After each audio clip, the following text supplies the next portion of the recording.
Jungkook খুব রেগে সরকার বিলা থেকে বেরিয়ে গেল। জাঙ্কুককে রেগে বের হতে দেখে সাথে সাথে তার পঞ্চম পাণ্ডব এসে হাজির হয়। ভাই, কারে উড়াইতে হইব, নাম কোন খালি। বোমা সোমা সবসময় উত্তেজিত থাকে মানুষ উড়ানোর ক্ষেত্রে। তার নিজ হাতে বানানো বোমা দিয়ে সে এই পর্যন্ত অনেক মানুষকে উড়িয়েছে। জাঙ্কুক কারোর কথা না শুনে সোজা গাড়ির দিকে হাঁটা শুরু করে। জাঙ্কুক তার গাড়িতে উঠে পড়ে। গাড়ি সোজা সিটি কলেজে টিকে নিয়ে যায়। রোদ ঝলমলে দুপুরে কলেজ চত্বরে ঝাঁপিয়ে কালো জিপ এসে থামে। আশিনগরের বাতাস যেন থেমে গেল জাঙ্কুক সরকারকে নামতে দেখে। চারিদিক কড়া নিরাপত্তা ঘিরে ফেলে তার রক্ষীরা।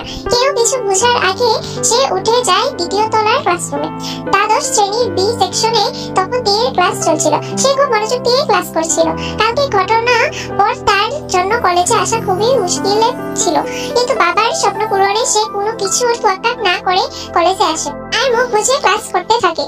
সহপাঠীরা অবশ্য তাকে নিয়ে বেশ কানাঘুষা করে, কিন্তু তেমন একটা পাত্তা দেয় না। ক্লাসে যখন সবাই খুব মনোযোগী, ঠিক তখনই জাঙ্কুক আর তার পঞ্চপাণ্ডবদের নিয়ে ক্লাসে উপস্থিত হয়। জাঙ্কুককে দেখা মাত্র শিক্ষক ক্লাস বন্ধ করে দিয়ে দাঁড়িয়ে পড়ে, আর ক্লাসে পিন ড্রপ সাইলেন্টের নীরবতা ছড়িয়ে পড়ে। সবার মুখে ইতিমধ্যে ভয় কাজ করা শুরু করে দেয়। জাঙ্কুক সোজা তীর বেঞ্চের সামনে দাঁড়ায় আর তীর দিকে তাকিয়ে থাকে। জাঙ্কুক দাঁড়ানো মাত্রই তীর সহপাঠীরা উঠে অন্যদিকে চলে যায়, আর তীর মাথা নিচু করে এখনো দাঁড়িয়ে থাকে। ভয়ে তার হাত পা কাঁপছে। যার সামনে আশিনগরে কেউ ভয়ে কথা বলতে পারে না, সে কি না তার সামনে দাঁড়িয়ে আছে। জাঙ্কুক খুব কড়া ভাবে বলে, গাড়ি পাঠিয়েছিলাম। এই ধীরে ধীরে উঠে দাঁড়ায় আর মাথা নেড়ে হে বুঝে। জাঙ্কুক খুব জোরে ছাড়ি দিয়ে উঠে দেখে, তো হাসিসনি কেন? জাঙ্কুকের ধমকে কেঁপে উঠে তীর। তার চোখ দিয়ে টপটপ করে পানি পড়তে থাকে। জাঙ্কুক একটু ঝুঁকে তীর মুখ বরাবর নিজের মুখ নিয়ে আসে। আমি কিন্তু খুব ভালো লোক না, যা বলবো সবকিছু শুনবি। তীর মাথা নেড়ে সম্মতি জানায়। সব ছাত্রছাত্রী স্তব্ধ। শিক্ষক নির্বাক বডিগার্ডদের ইশারা করে বেরিয়ে যায় জাঙ্কুক। প্রিন্সিপালের রুমে সিনিয়র টিচারগণ এবং বেশ কিছু শিক্ষক মণ্ডলী মুখ গম্ভীর করে বসে থাকে। পিয়নকে দিয়ে জাঙ্কুককে ডেকে পাঠানো হয়। এসে সবাইকে সালাম দেয়। কয়েকজন উত্তর নিল তো কয়েকজন চুপ করেই থাকলো। কিছুদিনের জন্য তোমাকে বিরতি নিতে হবে তে, তুমি আর কলেজে এসো না। চোখ দিয়ে অজরে পানি পড়ে তে। আমার কি দোষ স্যার? না জানি, কিন্তু পরিস্থিতি তো বুঝে না। তে নিঃশব্দে বেরিয়ে আসে। কি বা বলবে সে? তার বলার মতো ভাষা নেই। রাত 9টা, শিকদার বাড়ি। বাড়ি ফিরে কি হয়েছিল তার সাথে তার মাকে জানাতে পারেনি তে। খুব ভয় আর আতঙ্কে থাকে সে। যদি তার বাবা জানতে পারে তার যে কি অবস্থা করবে সেটা ভালো মতোই জানে তে। চুপচাপ বসে থাকে। মোবাইলে একটার পর একটা অজানা নাম্বার থেকে কল আসতে থাকে। সবগুলো কেটে দেয় সে, কারণ সে জানে এইগুলো কার কল। তে ফোন অফ করে চুপচাপ পড়াতে মনোযোগ দেয়। এই সময় যার কলিং বেল বেজে ওঠে। 2 থেকে 3 বার বাজার পরেও যখন কেউ দরজা খুলে না, তিনি নিচে নেমে আসে। হয়তো মা কোনো কাজে ব্যস্ত, তাই শুনতে পায়নি। তে দরজা খুলতেই দেখে একটি খাম রাখা। খামের ভিতরে একটি ছোট সাদা কাফনের কাপড় আর একটি নোট। আর একবার ফোন রিসিভ না হলে এটা কিছুক্ষণের মধ্যে দরকার হবে তোর। এই থরথর করে কাঁপতে থাকে আর দরজা বন্ধ করে সোজা নিজের রুমে চলে যায় আর ফোন অন করে। সাথে সাথে কল আসে জাঙ্কুকের। এই কাপা হাতে ফোন রিসিভ করে। হ্যালো, কে? ফোনের ওপাশ থেকে খুব গভীর কণ্ঠ ভেসে আসে। আমি ছিলাম, কেউ কল দেয় তোমাকে? তে জাঙ্কুকের গলা শুনে শুকনো ঢোক দিলে। কি রে, কথা বল। তে আধ ভাঙা গলায় জবাব দেয় না। যদি ঠিক সময়ে ফোন রিসিভ না হয় তো আমার থেকে খারাপ আর কেউ হবে না। এই শুধু জি আচ্ছা বলে। কালকে লাল ড্রেস পরবি, আর না হলে যে বেশি পরবি তো রক্ত দিয়ে লাল করে দেবো। জাঙ্কুকের কথা শুনে খুব ভয় পেয়ে যায় তে আর জাঙ্কুকের ফোন কেটে দেয়। কিন্তু লাল ড্রেস পরে তে যাবেটা কোথায়? তাকে তো কলেজ যেতে না করেছে প্রিন্সিপাল। তের সাথে কথা বলে জাঙ্কুক মৃদু হাসি দেয়। নিজে অজান্তেই কিভাবে যে বয়সে ছোট একটি মেয়ের জন্য পাগলামি শুরু করলো জাঙ্কুক সেটা সে নিজেও বুঝতে পারেনি। জাঙ্কুকের চিন্তার মাঝে সার্ভেন্ট এসে জানায় তার লোকেরা খুব আর্জেন্ট কথা বলতে চায় তার সাথে। জাঙ্কুককে নিচে আসতে দেখে সবাই একটু ভয়ে ভয়ে থাকে আর একজন আরেকজনকে ধাক্কাধাক্কি করতে থাকে। কিভাবে বলবে? কি বলবি জলদি বল। ভাই আসলে আমরা খবরে জানবার পারছি খবরটা। কিসের খবর? ভাই মেয়েদের মতো গালি না করে কথাটা বল। ভাই ভাবি সাপড়ে কলেজ থেকে বের করে দিছে ওই প্রিন্সিপাল। এইকে বের করে দেওয়ার কথা শুনে মাত্র জাঙ্কুকের জল শক্ত হয়ে আসে। শুভ ভাই, যে কলেজ আমার শখের নারীকে বের করে দিয়েছে সেই কলেজ যেন না টিকে থাকে। আমি অহনি বোমা মারতাছি ভাই, সেটা তাড়াতাড়ি বের হয়ে যায় কলেজের উদ্দেশ্যে। মিনহো, জি ভাই। প্রিন্সিপাল আর যারা ছিল তাদের নিয়ে। ওকে ভাই। মিনহো বেরিয়ে পড়ে তীর শিক্ষকদের হাতে, আর জাঙ্কুক চোখ শক্ত করে দাঁড়িয়ে থাকে। এই তো বড় কলিজা কার সে দেখবে আজকে। জাঙ্কুকের চোখের রং রক্তিম বর্ণ হয়ে গেছে।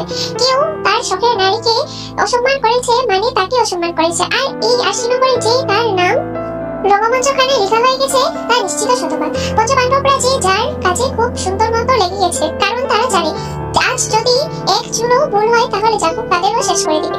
তখনই ফোন আসে মিনহোর। ভাই, লোকজন রেডি, প্রিন্সিপাল, সেকেন্ড মাস্টার আর 3 জন টিচার সবাই গাড়িতে। জাঙ্কুকের মুখে চিরচেনা সেই হাসি। রঙ্গমঞ্চখানায় নিয়ে আয়, ছেলেদের শেখাতে হবে সরকার গাড়ি করে। রঙ্গমঞ্চখানায় নিয়ে আসে টিচারদের এক এক করে নামানো হয়। সবার চোখে কালো কাপড় হাত বাঁধা। জাঙ্কুক চেয়ার ঘুরিয়ে পায়ের উপর পা তুলে বসে। এক এক করে সবার চোখের কাপড় খুলে দেওয়া হয়। প্রিন্সিপাল, যিনি তার বউকে কলেজ থেকে বের করে দিয়েছে, আর সাথে আর কয়েকজন সহযোগী। কে তোর ক্ষমতা দিছে আমার শখের নারীকে বের করে দেওয়া? প্রিন্সিপাল কাঁপতে কাঁপতে বলে, স্যার মাফ করে দিবেন, আমরা জানতাম না ও আপনার পছন্দের। জাঙ্কুক মৃদু হাসে।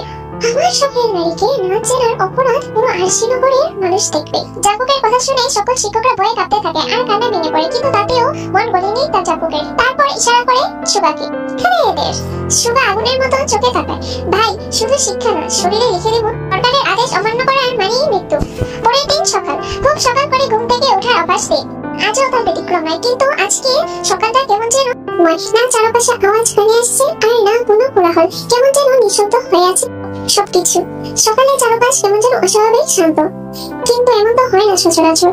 একটুর জন্য বারান্দায় যায়, যে দেখে কোনো রাস্তা ফাঁকা, হয়তো সে আজকে খুব তাড়াতাড়ি ঘুম থেকে উঠে গেছে। ফ্রেশ হয়ে নিচে আসে মা রান্নাঘরে, আর বাবা টিভিতে কিছু একটা দেখছে। একটাই খবর, আশিনগরের নামকরা কলেজে আগুন, 3 জন শিক্ষক গুরুতর আহত, আর প্রিন্সিপাল নিখোঁজ। নিউজটা শোনা মাত্র তীর পা ঠান্ডা হয়ে যায়। ভয়ে তার চোখে পানি চলে আসে। ঠিক তখনই তীর বাবা তাকে পিছনে দাঁড়িয়ে থাকতে দেখে। দেখেছিস না, তোদের কলেজে ভয়াবহ আগুন লেগেছে, তবে তুই কোনো চিন্তা করিস না, আমি তোর অন্য কলেজে ভর্তি করে দেব। তীর বাবার কথায় মাথা নিয়ে হেরে জানায়, কিন্তু তার মনে চলছিল অনেক ভয়। সে জানে এসব কার কাজ। তেই যেন দাঁড়িয়ে থাকা শক্তিটুকু হারিয়ে ফেলেছে, তাই সে নিজের রুমে যেতে থাকে। তেই নাস্তা করে যাস না মা? জি মা। আচ্ছা। তেই তার বাড়ির সাথে কোনো রকম নাস্তা করে, খাবার যেন তার গলা দিয়ে নামছে না। তেই কোনো রকম খেয়ে রুমে চলে আসে। রুমে এসে কান্না ভেঙে পড়েছে। ঠিক তখনই তার ফোনে একটা নোটিফিকেশন আসে। মোবাইলটা হাতে নেই, একটি ছোট্ট মেসেজ আসে তাতে। বিকেল 5টায় দেখা হচ্ছে করি। মেসেজটা পাওয়া মাত্র তেই কলিজার পানি শুকিয়ে যায়। এই কোন বিপদে পড়লো তেই? তেই আবার আয়না নিজেকে দেখে। ভয়, অভিমান, অসহায়ত্ব সব মিশে আছে। নিজেকে জিজ্ঞেস করলো, কিভাবে বাঁচবো আমি জাঙ্কুক সরকারের হাত থেকে? সরকার ভীম আইন সরকার কিছু একটা নিয়ে চরম চিন্তিত। উনি তার দলের লোকদের সাথে কিছু একটা নিয়ে আলোচনা করতে থাকে। ভোট কিভাবে আসবে জানি না, কিন্তু সরকার আমাকেই হতে হবে। স্যার, অপোজিট পার্টিরা এবার আচ্ছা করে মাঠে নেমেছে। মনে হয় না এতটা সহজ না বলে কোনো শব্দ নাই আমার ডিকশনারিতে। জাঙ্কুকের কথা শুনে উপস্থিত নেতারা সবাই থতমত খেয়ে যায়, কারণ এই একজনই আছে যাকে 8 থেকে 80 সকলে জমের মতো ভয় পায়। জাঙ্কুক সিঁড়ি দিয়ে নামতে থাকে, আর নেতারা সাথে সাথে দাঁড়িয়ে যায়। নির্বাচন হোক কিংবা না হোক, প্রধানমন্ত্রী আমার আব্বাজানই হবে, আর যদি না হয় নিজেদের খবর কোথায় করতে চাও সেই জায়গা ঠিক করে নিও। জাঙ্কুকের কথায় সকল নেতারা শুকনো দম দিলে। স্যার, আপনি কোনো চিন্তা করবেন না, আমরা আছি তো। এই সবকিছু নিয়ে জাঙ্কুক চিন্তা করে না। আশিনগরে বাতাসে বাতাসে নির্বাচনের হাওয়া প্রবাহিত হওয়ার সাথে সাথে এখন জাঙ্কুক সরকারের প্রেমের হাওয়াটাও খুব জোরেই বইছে। কিন্তু সকালে আফসোস বিষয় হলো, জাঙ্কুক সরকারের মতো নির্দয় লোকের পাল্লায় পড়লো কে? এতটা প্রতিভাবান কে আছে এই আশিনগরে? সরকার বাড়ি নেতাদের সাথে আইন সরকারের কথোপকথন, এর মাঝেই জাঙ্কুক সরকার নিচে নেমে আসে, আর তাকে নামতে দেখে উপস্থিত সকল নেতাদের ঘাম ছুটে থাকে। আপনারা বসুন। আইন সরকারের প্রথমত সবাই বসে, কিন্তু মনে ভয়ে রয়ে গেছে। জাঙ্কুক আসবে আর কিছু করবে না, এটা ভাবা মূর্খতা। আব্বাজান, চোখটা 2 মিনিটের জন্য বন্ধ করুন। জাঙ্কুকের কথা মতো আইন সরকার চোখ বন্ধ করে দেয়, কারণ তিনি ভালো মতোই জানেন এখন এখানে কি হতে চলেছে। চোখের সাথে সাথে যদি কানটাও বন্ধ করতে পারতেন তাহলে হয়তো আইন সরকারে একটু স্বস্তি পেতেন। কিছুক্ষণ পর আইন সরকার চোখ খুলে আর বড় বড় চোখ মেলে তাকায় সামনে চাপাতি হাতে দাঁড়িয়ে থাকা রক্তে চুপসে পড়া জাঙ্কুকের দিকে। জাঙ্কুকের পুরো শরীর তাজা রক্তে ভরা। পরক্ষণেই আইন সরকারের কানে ঘোড়ার আওয়াজ ভেসে আসে। তিনি নিচে তাকায় আর শুকনো ঢোক গিয়ে খালেদ রশিদ নিজের কাটা গলা নিয়ে এখনো নিচে চাতক পাখির মতো গৌড়াচ্ছে। একটু যদি বাঁচতে পারে সে। জাঙ্কুকের হাতে থাকা সিগারেটটি শেষ করে এক কোপে খালেদের মাথা আলাদা করে দেয়। বাকি নেতারা ভয়ে থরথর করে কাঁপছে। জাঙ্কুক তাদের সামনে এসে দাঁড়ায়। জাঙ্কুক দাঁড়ানো মাত্রই কয়েকজন প্যান্ট ভিজিয়ে যায় ভয়ে। আমার আত্মা হইতাছে আমার জান, যে মাথা দিয়ে আমার আব্বাজানকে মারার পরিকল্পনা করছে, সেই মাথা আলাদা হওয়ার দরকার ছিল। নেতারা জাঙ্কুকের কথা শুনে আর নিচে পড়ে থাকা বাকি 7 জন নেতার মর্মান্তিক মৃত্যুর দৃশ্য দেখে শুকনো ঢুকবে। আমার আব্বার দিকে যে চোখ দিয়ে তাকাইবো, তার চোখ খুলে আমি মার্বেল বানাবো, তারপর সেই মার্বেল দিয়ে খেলবো। জাঙ্কুক নেতাদের ওয়ার্নিং দিয়ে সরকার বাড়ির মূল ফটকেই চলে যায় আর সামনে বসে পড়ে। আর আরিয়ান সরকার এক বালতি দুধ জাঙ্কুকের শরীরে ঢেলে দেয়। এটা প্রথমবার নয় যে এমন করেছে আইন সরকার। জাঙ্কুক যতবার বাড়িতে রক্তের বন্যা বয়ে যেত,